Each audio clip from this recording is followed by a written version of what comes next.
안녕하세요. 이곳 맘카페에 양가 부모님들 환갑에 관한 고민과 질문이 올라올 때면 5년 전쯤 남편과 있었던 어이없고 짜증나는 사건이 하나 떠오릅니다. 결혼하고 나니 남편의 여우 같은 면에 질릴 때가 많은데 여러분들의 남편은 어떠세요? 결혼 전엔 남편이 돈 가지고 세세히 파고들 때마다 그게 경제관념 있어 보여 좋았는데 결혼하고 나니 그게 단점이 되더라고요. 게다가 본인 부모님만 챙기려 하는 약간의 이기적인 마인드가 있어서 제가 불만이 많았는데요. 어느 사건을 계기로 남편이 그나마 정신을 차렸습니다. 남편은 저랑 동갑이에요. 둘 다 같은 직종에 근무하지만 근무지는 다릅니다. 아는 사람 소개로 만나게 되었는데 성격도 잘 맞고 같이 있으면 뭔가 든든함이 느껴졌어요. 그래서 결혼을 했죠. 양가 부모님들 노후 준비는 잘 되어 있으십니다. 저희 친정이 상대적으로 조금 더 잘 살아서 그렇지 시댁도 쪼들리는 형편은 아닙니다. 나름의 가치관이 있으신 분들이라 성인된 자식들에게는 돈 한 푼 해주지 않는다는 마인드가 있으신 시부모님들이셨고요. 그래서 결혼할 때 역시 땡전 한 푼 도와주지 않으셨습니다. 그치만 저희 부모님은 요즘같이 집으로 고생하는 시기에 부모가 좀 도와줘야 한다는 생각이 있으신 분들이라서 결혼할 때 꼭 얼마라도 쥐어주고 싶어 하셨어요. 그 부분에서 마찰이 있어 한번 파혼할 뻔했습니다. 어떻게 결혼하는데 예비시댁에서 돈 한 푼 안 해줄 수가 있냐며 엄마가 좀 언짢아 하셨거든요. 엄마는 저 시집 갈 때 보태주려고 5천만 원 넘게 적금 들고 계셔서 그걸 절 주고 싶어 하셨어요. 그래서 결혼할 때 쓰든 안 쓰든 갖고 있으라며 저를 주셨습니다. 남편도 제가 친정에서 5천 받은 걸 알고 본인 부모님한테 이야기했나 봐요. 저는 사실 시댁에서 그 돈 다시 친정 부모님 드리라고 할 줄 알았습니다. 왜냐하면 자식이 성인 되고 나서는 스스로 물고기를 잡을 줄 알아야 하는데 금전적으로 자꾸 도와주면 자식들이 물고기 잡는 법을 모른다고 말씀하셨대요. 그래서 며느리 쪽에서 돈 해온다고 하면 어떤 반응일까 조금 궁금했는데 의외로 은근히 좋아하시더라고요. 그래, 뭐 요즘 세상이 많이 바뀌기도 했고 사돈 되실 쪽에서 그렇게 간절히 딸한테 돈을 주고 싶다 하시는데 뭐 어쩌겠니? 그렇게 말씀하시는데 시부모님이 자존심 세우시는 게 느껴졌습니다. 그래서 고민 끝에 그 돈 안 받고 저희 힘으로 결혼하기로 했습니다. 그러자 남편도 시댁도 은근히 아쉬워하는 게 느껴지더라고요. 부모님이 성의가 있는데 굳이 무시할 필요는 없지 않냐는 둥, 어른이 주시면 군말 않고 받아야 한다는 둥, 이 말 저 말 하시더라고요. 그렇게 남편이랑 저 둘 다 반반 정도 비용 내서 결혼한 거예요. 그리고 예물 예단 문제로 또 한 번 살짝 시끄러워질 뻔했네요. 남편이 자기는 허례허식이 너무 돈 아깝고 무의미한 것 같다면서 그냥 웨딩링만 맞추고 다른 건 하지 말자고 하더군요. 저도 동의했어요. 그런데 식 올리기 한 달 전 진지하게 저에게 묻더군요. 그런데 우리 부모님한테 정말 뭐 안 드릴 거야? 어? 어떤 거? 아니, 그래도 결혼하면 여자가 남자 부모님한테 예단비도 드리고 이불이랑 반상기 같은 것도 드리잖아. 그렇긴 한데 자기가 허례허식 싫다면서 그래서 다 생략한 거잖아. 그렇긴 한데 그래도 부모님은 좀 다를 수 있으니까. 왜? 어머님이 그런 거 해오라고 하셔? 꼭 그렇다기보다는 어른들 입장에서는 다 생략하면 기분 나쁠 수도 있잖아. 그 말에 제가 그럼 어머님도 나한테 예물을 해주셔야 하니까 같이 종로 가는 날짜 정해달라고 했어요. 그랬더니 남편이 의아하면서 묻더군요. 우리 집에서도 해줘야 돼? 여자 쪽에서 남자 쪽에 주는 거 아니야? 그건 남자가 집 해올 때나 그렇게 하는 거지. 우린 반반하는데 왜 나만 예비시댁에 뭘 드려야 돼? 그리고 예물 예단 기본은 하자며. 그럼 서로 주고받아야지. 뭘 일방적으로 너네 집만 받으려고 그래? 그게 아니라 그냥 나는 간단하게라도 드리자 이거지. 아무리 그래도 나는 아들이고. 웃긴다. 할 거면 공평하게 주고받아야지. 뭘 너네 집만 받는다고 그래? 너무 이랬다 저랬다 하는 거 아니야? 제가 화를 내자 남편이 급꼬리를 내리며 미안하다고 하더군요. 그래서 그냥 못 들은 걸로 하긴 했지만 그 찝찝함이 참 오래 남았어요. 그럼에도 불구하고 결혼 생활은 나름대로 수월했습니다. 가끔 엄청 짜증날 때가 있긴 했지만 보통은 사이 좋았어요. 그러다 결혼 초에 한 번 약간의 언쟁을 했던 일이 있는데 양가 용돈 문제였어요. 남편이 본인 부모님께 용돈을 드리고 싶다며 한 달에 20만 원씩 드리는 거 어떻냐고 하길래 제가 굳이 벌써 드려야 하냐고 물었죠.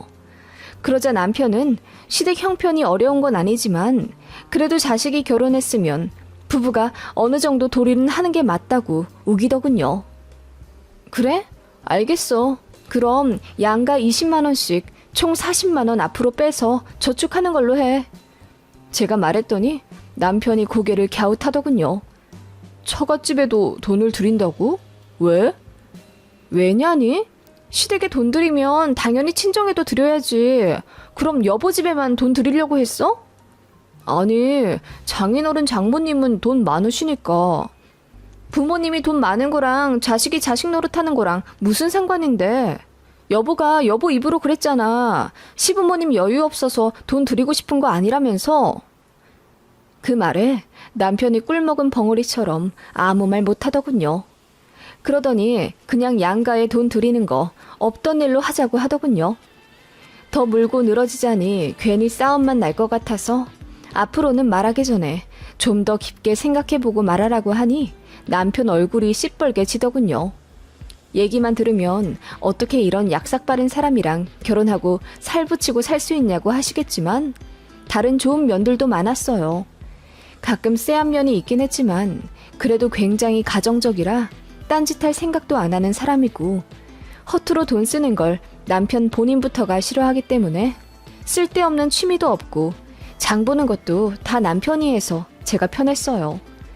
그렇게 아이 하나 낳아 잘 키우며 집도 넓혀갔습니다. 결혼 생활이 한 해 한 해 더해갈수록 시댁과 친정에서의 지원도 점점 격차가 벌어지더라고요.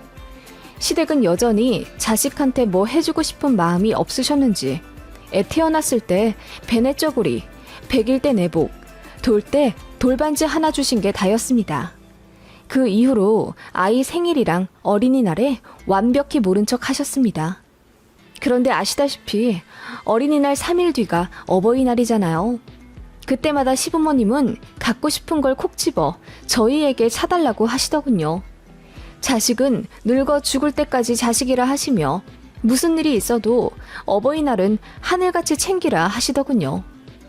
시부모님 마인드가 좀 효도를 강조하는 스타일이셨어요. 아마 남편도 그런 시부모님 밑에서 자라 세뇌 당했을 거라 생각해요. 그래서 부모님한테 불평, 불만 가진 적이 단 한 번도 없는 것 같았고 부모님이 하늘인 줄 알더라고요. 물론 존경하고 감사해야 할 부모님인 건 맞지만요. 반면에 저희 친정부모님은 굉장히 쿨하십니다. 자식은 부모의 의지로 낳았기 때문에 부모가 최선을 다해 자식에게 다 퍼줘야 한다는 생각이셨고요. 자식들한테 뭐 바라는 건 일절 없으세요. 그래서 어버이날이나 생신 때 먼저 무언가를 사달라고 하신 적이 단 한 번도 없기 때문에 저는 시부모님의 요구가 좀 당황스럽더라고요. 뭐 집마다 가치관도 풍습도 다르니 이해하고 싶었지만 솔직히 돈도 애정의 표시잖아요. 저희 친정 부모님은 저 애 낳았다고 산후조리원 계약비도 다 내주시고 아이 낳고 나서 유모차 사라, 침대 사라, 뭐 해라 하며 아이 어린이집 가기도 전부터 도합 거의 1,000만 원은 해주셨네요. 항상 감사하고 또 감사했습니다. 그런데 남편은 그게 어느새 당연하게 느껴졌나 보더라고요. 시댁은 원래 돈 안 주고 친정은 원래 퍼주는 곳이라는 고정관념이 생긴 듯 나중에는 친정 부모님이 아이한테 20만 원짜리 킥보드를 사주셔도 차라리 돈으로 주시지. 그러면 내가 알아봐서 좀 싼 걸로 살 텐데. 라며 떨떠름해 하더군요. 그래서 제가 화가 나서 친정에 다시 돌려드리고 반품하게 하겠다고 하니 펄쩍 뛰며 돈 아깝게 왜 그러냐 하더군요. 그리고 어버이날에도 항상 짜증이 났어요. 시댁은 어버이날마다 전자레인지 망가졌으니 사줘라. 현금으로 50만 원 정도 줘라. 이런 식으로 딱 꼬집어 요구를 하십니다. 그래서 그렇게 맞춰드렸죠. 친정도 그 정도 가격에 맞춰 선물해드리려고 하면 남편이 은근히 말리더군요. 이런 색은 장인어른이 싫어하신다. 이거는 아마 부담스러워 하실 거다. 오만 핑계를 다 대며 결국은 20만 원 정도 선에서 마무리하자는 게 남편의 결론이었습니다. 그래서 제가 알아서 하겠다고 승질을 내면 그제야 꼬리를 내리고 아무 말도 안 하더군요. 저도 화를 자주 내는 스타일이 아니기 때문에 한 번 화내면 남편도 가만히 있는 편이었어요. 어쩌면 그래서 이혼 안 하고 사는 걸 수도요. 아무튼 살면 살수록 남편이 은근히 자기 집을 더 챙기고 싶어 하는 게 느껴졌어요. 그런 크고 작은 일이 있었지만 큰 싸움은 없었는데 5년 전 대판 싸우고 이혼하겠다 난리친 사건이 한 번 있었죠. 저희가 동갑이다 보니 시부모님 역시 나이대가 비슷하세요. 특이하게도 저희 양가는 어머님들이 연상이십니다. 그리고 시어머니가 저희 친정 엄마보다 1살 더 많으시고요. 아이가 4살 될 무렵 시어머니와 환갑이 다가왔습니다. 저도 며느리다 보니 어떻게 해드릴까 고민이 되더라고요. 그래서 한정식집 예약해서 같이 식사하고 용돈 100만 원 정도 해드리면 어떻겠냐고 남편에게 물었더니 남편이 그러더군요. 우리 엄마는 한 번도 해외여행 가신 적이 없어서 늘 내가 마음에 걸렸어. 아빠는 출장 때문에 동남아는 몇 번 다녀오셨고 나도 신혼여행 때 유럽 갔다 왔는데 우리 엄마는 비행기도 제대로 타보신 적이 없어서 이번에는 여행을 좀 모시고 갔다 오고 싶어. 그 말 들으니 그것도 괜찮겠다 싶어 그럼 남편더러 알아서 여행 계획을 짜보라고 했죠. 그랬더니 남편이 신이 나서 알겠다고 하더군요. 그렇게 일주일 정도 매일같이 밤마다 노트북 붙잡고 계획을 짜더니 저에게 말하더군요. 하와이 가는 거 어때? 우리는 애도 있으니까 애까지 데리고 해외여행 가기에는 하와이가 딱이래. 우리 가족 셋이랑 아빠 엄마 모시고 가자. 괜찮은 생각 같아서 흔쾌히 알겠다고 했죠. 경비는 어느 정도 생각하냐고 물었더니 남편이 500만 원 얘기하더군요. 알겠다고 했습니다. 그런데 남편이 며칠 뒤 눈치 보며 말하더군요. 있잖아, 내 동생이 얘기 듣고 자기도 같이 가고 싶다고 하네. 동생네도 같이 가면 안 돼? 아가씨? 아가씨네 가족 전부? 그래 뭐 나쁘지 않지. 형 누나들 있으면 우리 애기도 좋아할 테니까. 당연히 여행 비용은 신혼애가 따로 낼 거라고 생각했습니다. 시부모님 항공권과 리조트비를 저희가 냈으니 신혼애가 거기 가서 식비라도 내지 않을까 기대도 했고요. 신우 본인 어머니 환갑인데 뭐라도 할 거라고 당연히 생각했지만 그건 오산이었습니다.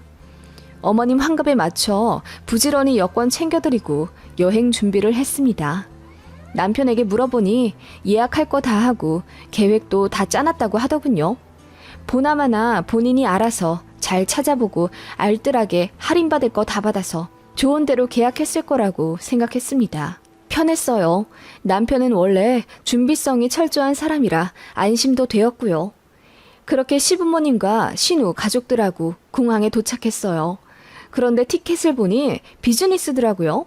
사실 너무 놀랐어요. 저희 신혼여행 갔을 때도 돈 아깝다면서 이코노미로 좌석을 끊었거든요. 그때 10 몇 시간 비행하느라 허리 아파 죽을 뻔했는데 남편은 그게 합리적이라며 참자고 했던 사람이에요. 그런데 본인 엄마 환갑여행 때는 시부모님 포함 저희 가족과 신우까지 전부 비즈니스길래 제가 좀 놀랐어요. 그래도 뭐 할인 같은 거 받고 가성비 있게 계약한 거겠지 싶었습니다. 그래서 비행기 탑승하고 나서 남편에게 어떻게 비즈니스를 탈 생각을 했냐고 하니 남편이 엄마 아빠 모시고 갈 건데 당연히 편하게 가야 하지 않겠냐 하더군요. 그리고 하와이에 도착해서 리조트에 갔는데 엄청 호화롭더라고요. 뒤늦게 찾아보니 스파 서비스로 유명해 가격대가 좀 있는 곳이었습니다. 그리고 식사도 랍스터에 각종 해산물에 현지 고급 음식점들로만 루트를 짰더군요. 중간에 남편에게 물었죠. 아니, 경비 500만 원에 이 정도가 가능해? 비행기도 비즈니스에 리조트도 고급이던데 식사도 너무 호화로운 거 아니야? 아가씨네랑 같이 부담하기로 한 거지? 그랬더니 남편이 말을 얼버무리며 한국 가서 정리해서 얘기해주겠다 하더군요. 그래서 남편 믿고 일단 하와이에서의 4박 5일을 즐기다 왔습니다. 그렇게 집에 돌아와서 남편과 경비 정리를 하는데 거기서 이제 난리가 난 거죠. 저희가 신혼의 비용까지 부담하기로 했대요.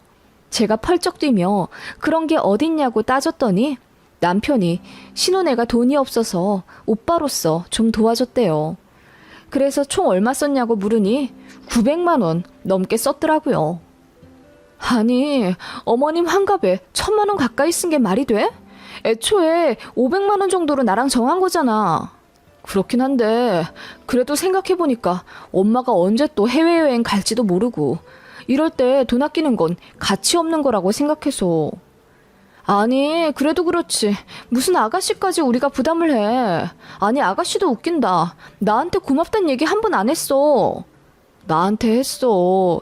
나한테 고맙다고 한 거면 여보한테도 한 거지. 그리고 우리 가족 사이잖아. 뭘 그렇게 화를 내? 엄마 인생에 평생 한 번의 환갑인데 이 정도도 못 해드려? 내가 평소에 돈 펑펑 쓴 거 봤어? 내가 조금 더 아낄게. 그러니까 한 번만 넘어가 주라. 응? 남편은 그렇게 입 발린 소리를 해가며 저를 달랬고 본인이 용돈을 더 아끼겠다며 저더러 용서를 구하더군요. 그때 너무 화가 났지만 넘어갔어요. 그런데 그 다음 해가 저희 친정엄마 환갑이었습니다.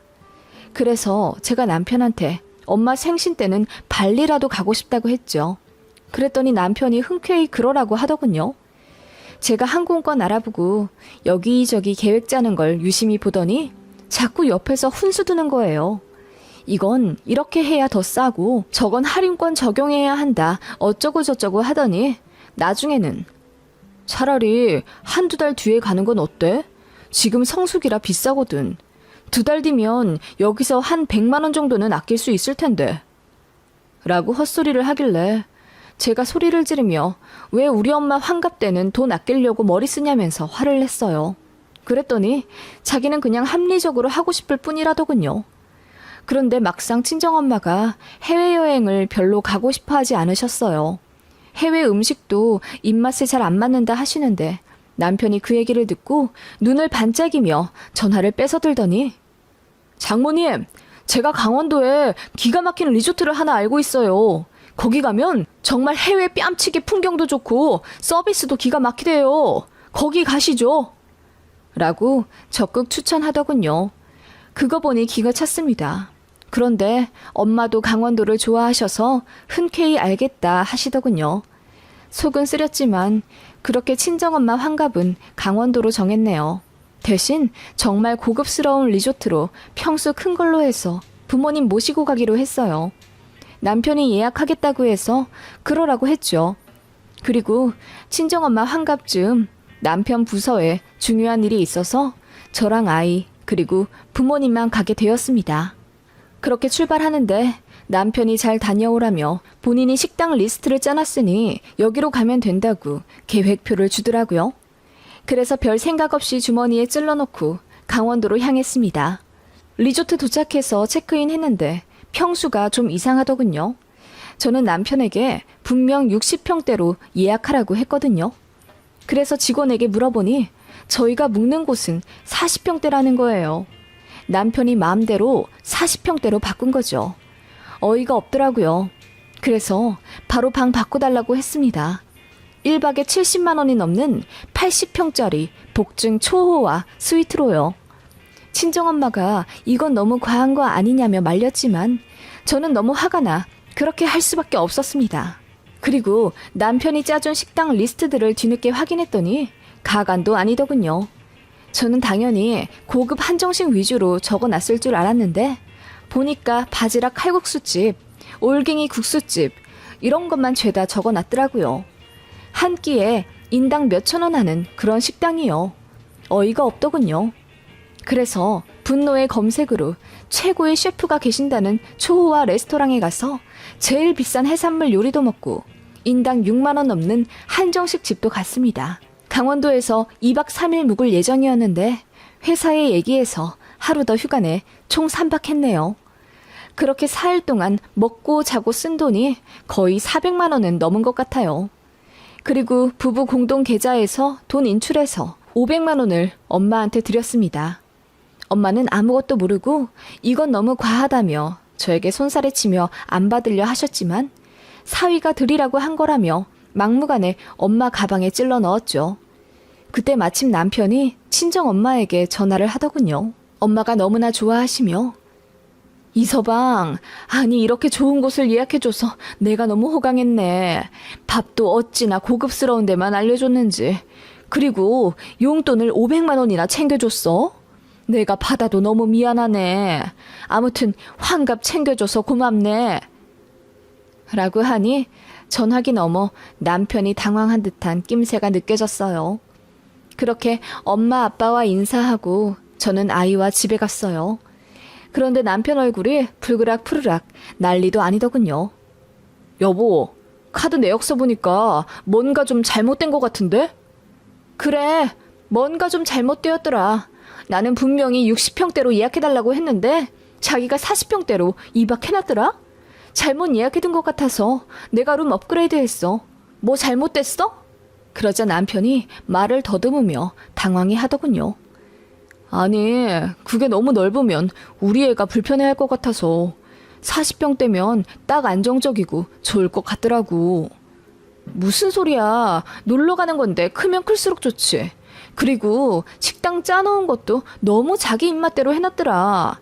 우리 엄마 환갑인데 올갱이 국수가 뭐야? 아니, 거기 지역 유명한 음식을 먹어야 여행 온 기분이 나지. 그냥 여행도 아니고 환갑인데 말도 안 되지. 자기 어머님 환갑 때는 하와이에서 초호와 랍스터 먹은 거 기억 안 나? 제가 따져 물으니 남편이 눈을 굴리며 딴청 부리더군요. 해도 너무하더라. 내가 웬만하면 무난하게 다 넘어가는 거 알지? 근데 우리 엄마 환갑에도 돈 아끼려고 머리 쓴 거 보니 정이 다 떨어져. 니네 엄마만 엄마냐? 우리 엄마도 엄마야. 제가 소리를 지르니 남편이 나쁜 뜻이 아니었다며 꼬리를 내리더군요. 저는 오기로 돈을 더 썼다고 말했습니다. 마음에 안 들면 이혼하자고 했더니 남편이 눈이 동그래지며 무슨 이런 일로 이혼하냐며 저를 달래더군요.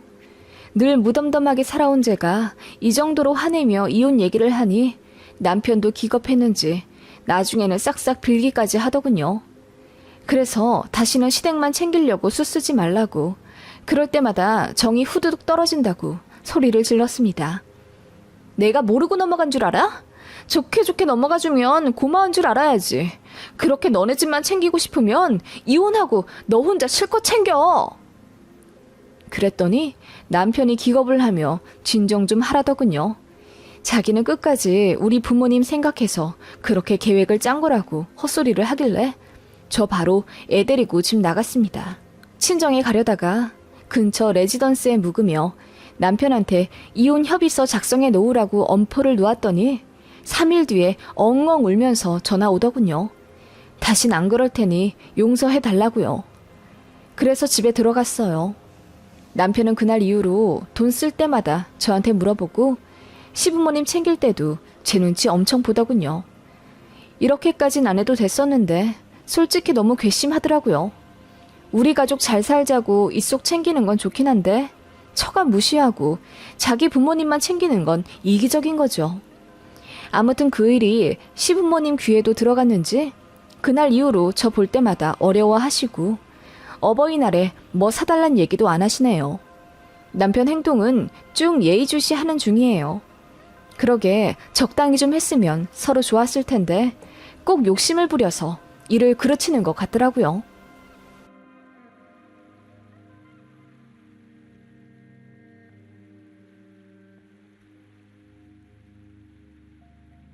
안녕하세요. 저는 나이 40 후반의 대학생 아이들 엄마입니다. 얼마 전 저를 너무나 힘들게 했던 소송이 드디어 끝났습니다. 이 일로 시아버지는 징역 6개월에 집행유예 2년 받았고요. 시어머니도 이혼 소송을 거셔서 위자료 3천만 원에 아파트 재산 분할 받으셨어요. 어떻게 이런 막장 결과를 보게 되었냐고요? 정말 말도 안 되는 황당한 사건이 있었습니다. 아마 제 지역에서도 알게 모르게 소문이 다 나서 아시는 분들도 많을 거라 생각합니다. 제 이야기부터 하자면 저는 한부모 가정에서 자랐습니다. 친정 부모님이 저 고등학생 때 이혼을 하셨어요. 이유는 친정 엄마의 바람이었습니다.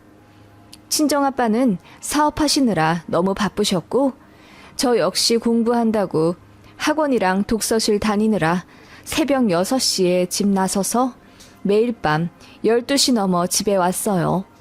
제 남동생 역시 마찬가지였고요. 일상이 너무 지루하셨던 걸까요? 친정엄마는 동창과 바람이 나셨습니다. 관계 진전된 지 6개월 만에 아빠가 알게 되셨고 뒤도 안 돌아보고 이혼하겠다고 하셨어요. 당시 저희 남매가 예민한 고등학생이어서 부모님의 갑작스런 이혼이 너무나 충격이었습니다. 그래서 공부 잘했던 제 동생은 바로 공부를 손 놓고 방황했어요. 저는 일탈만 안 했다 뿐이지 공부 안 한 것 매한가지였죠. 남동생은 성인 되자마자 바로 군대 갔고 제대하자마자 외국 갔습니다. 거기서 자리 잡고 결혼도 하고 아예 살게 되었어요. 저는 아빠의 권유로 재수 1년 해서 좋은 대학 들어와 나름 괜찮은 회사 입사해 잘 살고 있었고요. 그때 엄마가 돌아가셨다는 연락을 받았습니다. 엄마는 이혼 당하자마자 그 내연남 아저씨와 합치는 줄 알았는데 그 아저씨가 뒤통수를 쳤대요. 그 아저씨도 유부남이었는데 저희 엄마 이혼할 때 본인도 1년 안에 이혼하겠다고 약속하더니 결국 가정으로 돌아갔다더군요. 낙동강 오리알 된 저희 엄마는 자식들에게도 면목이 없어 연락 끊고 혼자 살다가 암에 걸리셨는데 치료도 제대로 못 받고 타지에서 외롭게 돌아가셨더라고요. 장례식장 갔는데 이모들이 저 붙잡고 그래도 딸인데 엄마한테 연락도 안 하고 너무했다며 저한테 막 뭐라고 하시더라고요. 저는 그게 너무 충격이었고 상처였어요. 제게 연락도 안 하고 전화번호도 가르쳐주지 않은 채 잠적한 건 엄마였거든요. 저는 엄마가 내연남과 행복하게 사는 줄 알고 원망하며 살았단 말이죠. 그때 친정아빠도 저한테 미안하다며 울고 그러셨어요. 본인이 한 번만 봐주고 넘어갔으면 모두가 행복하지 않았겠냐면서 많이 자책하셨죠. 그때 아빠가 참 많이 작아 보였습니다.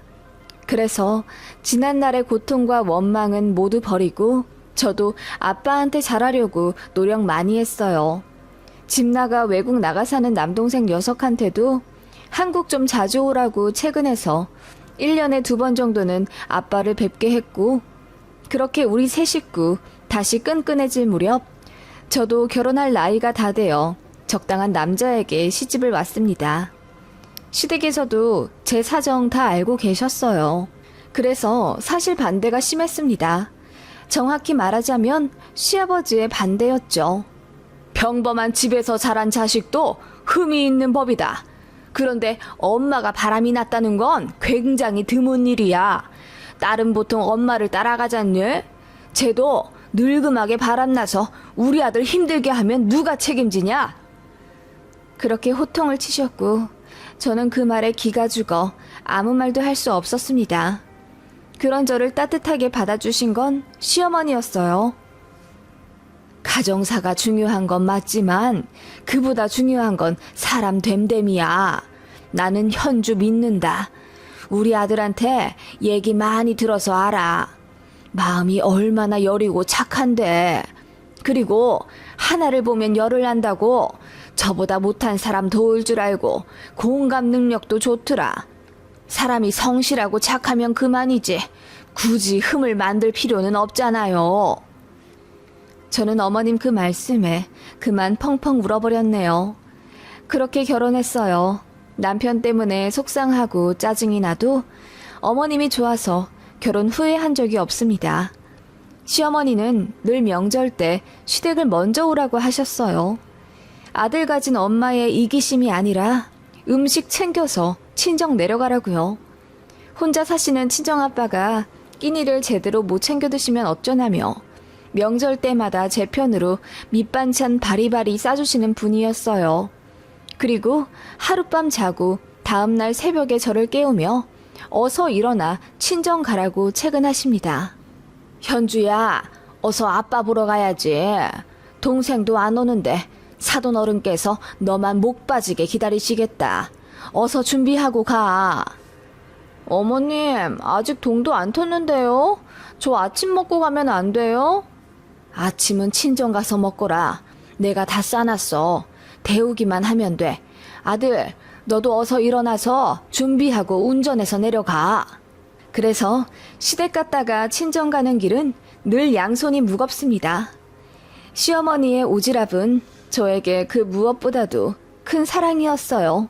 그래서 저는 어머님이 너무 좋아서 시키지도 않은 안부 전화를 하고 시댁을 동네 방앗간 드나들듯 다녔답니다. 여전히 저를 마음에 들지 않은 아버님이 좀 무섭긴 했지만 시어머니만 보면 모든 걸 잊을 수 있을 만큼 편안했어요. 그만큼 시어머니는 저에게 친정엄마 같았어요. 어머님도 제 가족사 이야기 듣고 저를 더 딱하게 생각하시며 혹시 모를 상처의 잔흔을 지워주시려 했던 것 같아요. 제 결혼 생활은 그러했어요. 아들, 딸 둘 낳고 나름 행복하게 지지고 볶고 살고 있었습니다. 친정아빠도 하던 사업 정리하고 시골에서 주택 지어 고즈넉하게 살고 계셨고요. 그러다가 저희 막내까지 중학생 되던 해 아빠가 간암 판정을 받으셨습니다. 원래 간이 안 좋으셨어요. 지병이 있으셔서 평생 술도 입에 안 대시고 늘 약 먹으며 관리하던 분이셨는데 5년 전쯤 갑작스레 간경화가 찾아왔어요. 지병이 있는 사람은 예후가 그닥 좋지 않다고 해서 정말 펑펑 울었네요. 그래도 건강하게 잘 관리하시며 사셨는데 결국 간암으로 발전되더군요. 이미 많이 진행되었고 다른 장기에까지 전이가 된 상황이었습니다. 병원에서는 항암 치료도 의미가 없을 거라고 하셨어요. 그래서 아빠도 최소한의 치료 후에 호스피스로 전원하길 누구보다 바라셨습니다. 그렇게 저희 집 근처 좋은 요양병원으로 아빠를 모셨고 저는 매일같이 아빠를 들여다보며 챙겨드렸지만 결국 저희 막내 중2 여름방학 때 아빠가 돌아가셨어요. 예상되어 있던 죽음이지만 이제 저는 천의 고아라는 사실은 참 적응이 안 되더군요. 하늘이 무너지는 듯한 슬픔에 얼마나 괴로워했는지 모릅니다. 제가 많이 힘들어하니 시어머니가 안 되겠다 느끼셨는지 저희 집에서 무려 3달을 묵으며 저를 돌봐주셨어요. 공부할 손주들 챙겨주겠다는 핑계였지만 어머님은 저희 애들이 먹고 싶어 하는 것보다 제가 먹고 싶어 하는 걸 더 챙겨주셨으니 말 다 했죠. 그렇게 가족들의 격려 덕분에 저는 아빠 잃은 슬픔을 조금씩 극복해 갔죠. 상 치러보신 분들은 아시겠지만 유산 문제 처리하는 것도 정말 골치 아픕니다. 남동생 녀석은 본인이 아빠 유산 받을 자격이 없는 놈이라며 저에게 일괄 다 넘긴다고 하더군요. 아빠 납골당도 자주 찾아뵙지도 못할 텐데 무슨 면목으로 유산을 받겠냐며 자식 둘이나 있는 누나더러 다 가지라고 하더군요. 저는 절대 그럴 수 없다고 우겼고요. 이 사실을 시댁에서도 알고 계셨어요. 어머님은 누가 뭐래도 제 뜻대로 하라고 하셨는데 아버님만 길길이 날뛰며 그래, 네가 니네 아빠 다 챙겨드렸는데 뭔 동생까지 챙겨주겠다는 거야. 네 동생 챙겨줄 거면 날 줘라 라고 하시더군요. 저는 그래도 그게 아니라고 동생도 어린 시절 상처받은 게 있어서 해외로 도피하듯 간 거였고 몇 년 전부터는 한국에 와서 1년에 2번씩 아버지 뵈었고 해외에서 소포도 보내주며 나름 챙겨왔다고 했습니다. 무엇보다 아빠가 동생에 대한 애틋함과 미안함을 항상 보이셨기에 저 역시 아빠 뜻을 따라 유산은 반드시 반을 나눠주고 싶었어요. 그런데 전혀 상관도 없는 시아버지가 난리를 치며 그 돈 동생 줄 바에 자기를 달라 어쩌고저쩌고 하니 가뜩이나 인격이 별로인 분인데 더 정이 떨어지더군요. 그래서 알아서 하겠다고 처음으로 큰 소리 쳤더니 아버님이 저한테 엄청 삐지셔서 한 1, 2년간은 저를 투명인간 취급하셨습니다. 그런 아버님 계시는 시댁 정말 싫었지만 그래도 며느리 도리는 하라며 명절에 안 가면 난리를 치셨습니다. 아무튼 유산은 제가 남동생 반 떼어주려고 했는데 남동생이 극구 반대해서 3분의 2 정도 제가 가져왔네요. 아빠 현금, 부동산 다 처분해서 제가 현금 6억 정도 갖게 되었고 남동생이 아빠 집도 저더러 처분하라고 했는데 차마 그 집까진 제가 어떻게 못하겠더라고요. 부동산 가치로 1억 2천 정도 되는 시골의 전원주택이었습니다. 아빠 돌아가시고 관리할 자신도 없어서 팔려고 했더니 산다는 사람도 없거니와 아빠의 흔적이 곳곳에 묻어있는 그곳을 바로 처분한다는 게 쉽지 않더라고요. 돈이 급한 것도 아니었기에 그냥 부동산에 내놓긴 했습니다만 팔리지도 않았습니다. 그 집에 대해 시아버지가 엄청 관심을 가지셨습니다. 저한테 말도 잘 안 거시던 분이 그 집이 생각나면 저를 붙잡고 다그치듯 물어보셨습니다. 거긴 아직도 안 팔리냐? 가격을 확 후려쳐서 내놓아야 팔리지. 그렇게까지 해서 팔고 싶진 않아요. 안 팔리면 안 팔리는 대로 두죠 뭐. 으이구, 재산 나눌 때도 바보같이 굴더니만. 아버님은 늘 그 집만 생각하면 우라통이 터진다고 하셨습니다. 어이가 없었죠. 제 속마음은 죄송하지만 지가 뭔데 였습니다. 팔아도 안 팔아도 우리 집 재산인데 아버님이 무슨 권리로 자꾸 간섭하나 싶었죠. 그러던 어느 날 아버님이 친정집 주소를 물으시더라고요. 그래서 왜 묻냐고 대답하니 아니 내가 좀 팔아주려고 그래.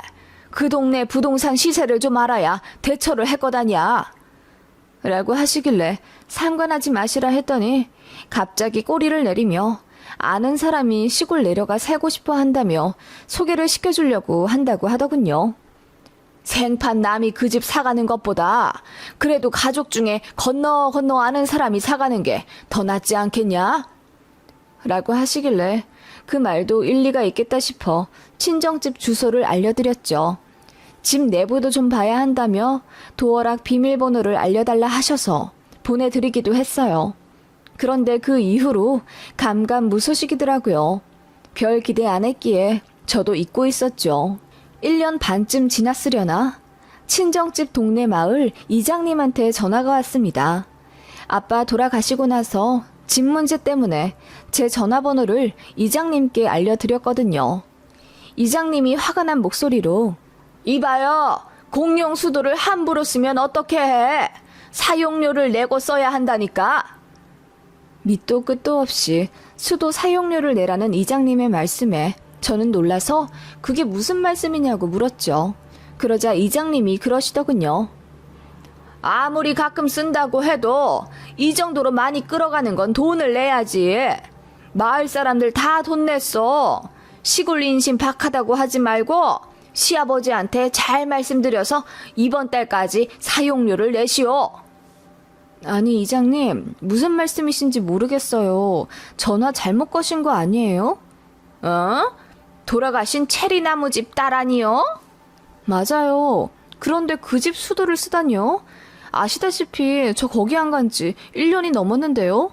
무슨 문제라도 있나요? 어? 시부모가 주말마다 와서 별장으로 쓴 지 반년이 넘었잖아. 네? 저희 시부모님이요? 그럴 리가 없는데요. 제가 화들짝 놀라자 이장님이 더 기겁하시며 작년부터 1, 2주에 한 번씩 주말에 와서 마당에서 고기도 구워 먹고 가고 날씨 좋을 땐 계곡에서 놀다 가고 그러지 않았냐면서 누가 제 시부모라고 사칭한 것 같다고 난리를 치시는 거예요. 전기도 안 들어오는 집을 별장으로 쓴다니까 우리도 의아했지. 그런데 괜찮다면서 아예 휴대용 발전기까지 갖고 왔다고. 그리고는 씻을 물이 없다고 옆집에서 호스로 물을 끌어다가 썼다는 거야. 1년에 한두 번이면 이해하겠는데 한 달에 한두 번이 거진 1년이 다 되어가니 내가 말해야겠다 싶어서 전화를 한 거지. 시부모란 양반들 전화번호를 내가 모르니까. 저희 시부모님은 일단 아니에요. 갈 일도 없을 뿐더러 가시면 가신다고 말씀을 하시죠. 일단 그 집 누가 쓰고 있는 건 확실하죠? 그럼 확실하지. 그럼 제가 경찰 신고를 좀 해놓을게요. 경찰차 왔다 갔다 해도 이웃분들 놀라지 마시라고 이장님이 말씀 좀 해주실래요? 저는 그때까지만 해도 도둑이 든 줄 알았어요. 그 집이 빈집인 줄 알고 누군가 무단으로 쓰고 있는 게 분명하다고 생각했죠. 그래서 경찰 신고를 하고 그 다음날 친정집에 갔습니다. 정말 집을 누군가 사용한 흔적이 있더군요. 그리고 마당에 제초제도 뿌려놨는지 풀도 죽고 나무도 거의 반 이상 죽었더라고요. 그런데 이상한 점은 도어락이 전혀 파손되지 않았다는 거죠. 비밀번호를 치고 들어왔다는 거예요. 경찰이 번호 누구에게 알려준 적 있냐고 묻길래 예전에 시아버지가 집을 본다고 하셔서 알려드린 적이 있다고 했더니 그럼 그때 유출된 것 같으니 아버님께 말씀드리라더군요. 그래서 시아버지한테 전화를 해서 자초지종을 이야기했는데 아버님이 버럭 화를 내시며 아니, 그렇다고 경찰에 신고를 해? 넌 무슨 생각으로 그렇게 일을 크게 벌리냐? 라고 하길래 무단 가택 침입을 무려 1년이나 누군가가 해왔으니 당연히 조사해야 한다고 말했죠. 그랬더니 아버님이 상상도 못할 말씀을 하시는 거예요. 사실 내가 가끔 갔다. 가슴 답답하고 힘들 때 갈 데가 없더라고. 그래서 사돈께 너무 미안하지만 그 집을 조금 썼어. 내가 미리 말 못한 건 미안하다만 나도 집 관리 좀 해줬다. 완전 폐가 갔더라고. 그래서 내가 제초제도 뿌리고 먼지도 좀 걷어내고. 아버님, 제가 부탁드린 것도 아닌데 왜 맘대로 그렇게 하세요? 그리고